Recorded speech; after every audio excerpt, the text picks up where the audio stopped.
Hi, everyone. Today is Tuesday, July 26th, and on this day we celebrate the feast day of Saints Joachim and Anne, who are the grandparents of Jesus or the mother and father of Mary.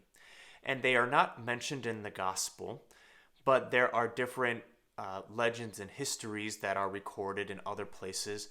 One that holds that, and the church would kind of hold this view as well, that they were unable to have children before Mary, that they could not conceive a child.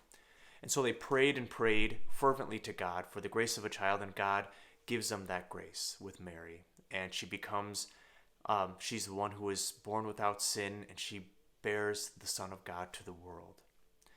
And an interesting sort of circumstance with all of that, because when we think about it, Joachim and Anne could have probably just given up on God, could have given up on faith, and thought that God had abandoned them, or maybe just given up any sort of belief in God at all. They could have just been upset with God with their lack of being able to produce a child. But they pushed deeper into their faith. Today, Jesus tells the parable, or he explains the parable of the weeds and the wheat, where the master goes and he sows this good seed in the earth, and then at nighttime, his enemy comes and he sows weeds in the midst of the wheat. And he explains this to his disciples because the master says to not go and uproot the weeds because it could uproot the wheat as well. But he says at the time of the harvest that they will separate the weeds from the wheat and go and burn all of that excess wheat, all of those weeds. We have to be careful in our own lives not to become cynical or too faithless with God.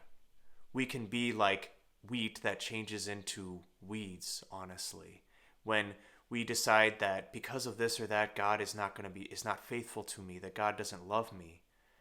Rather, like Joachim and Anne, we have to press in, keep coming to God with whatever it is we have, to keep asking him to be faithful to us, because he is faithful and we know that he answers prayers, but we have to learn to listen to his voice. So on this feast day of Saints Joachim and Anna, let's ask the Lord for a deeper and more abiding faith in him, even in those times of struggle, that we can be like the wheat that stands the test of time, and at the end of time might be gathered into the Lord's house forever.